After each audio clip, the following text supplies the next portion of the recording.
আমি একদিন গাড়িতে যাচ্ছিলাম ইয়েতে, ওই আমাদের শহীদ সাহেব সাথে ছিল, একটা একটা ইয়েতে ওই মানে কথা হচ্ছিল, তখন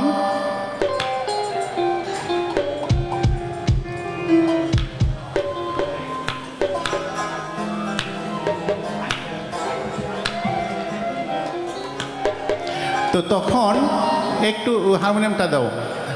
তখন হলো ওই কথায় কথায় আমি বলতেছিলাম রাগ ভীম পলিশের একটা বান্দিশ আমি একটু আলাপ করছিলাম, যেমন একটু খালি করি।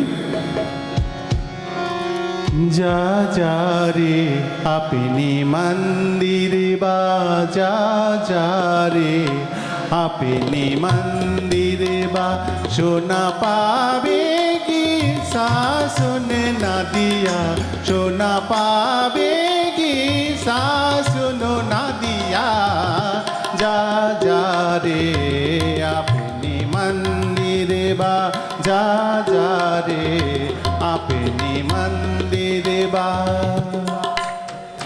আরও আছে, তো এই গানে যাব, এগুলো গায়ে লাভ নাই। তো তখন শহীদ সাহেব কয় কি, এটা হলো একটা রাগের একটা অংশ, মানে একটা রাগের তো অনেক রাগেরই অনেক ডালাপালা আছে।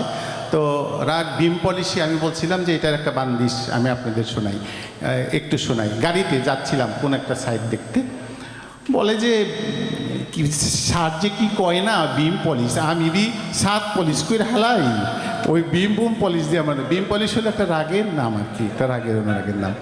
কাজেই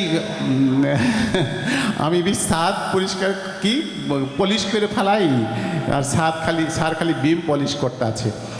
এখন যাই হোক, বেচারার কথা মনে পড়লো হঠাৎ করে। এই কথাটা আসছিল কি কারণে যেন, ও গান নিয়ে। গান আসলে না কঠিন। গানে আমি আগে ছোটোকাল থেকে গান গাই, খুব ছোটোকাল থেকে, তখন গান বুঝতাম না, ইচ্ছা মতো গাইতাম, ইচ্ছা মতো গাইতাম। যখন থেকে হলো উস্তাদের কাছে শেখা শুরু করলাম, তখন আবার ভাবলাম যে না গান গাবো না, তো কঠিন জিনিস, খালি কি আমাকে পাল্টা করায়, এই পাল্টা সেই পাল্টা, টান তুন অনেক কিছু করায়, গান করায় না। পরে অনেক পরে গান আর লাগে নাই, গান অটোমেটিক্যালি চলে আসছে বিভিন্ন রাগ করাতে। Thank you.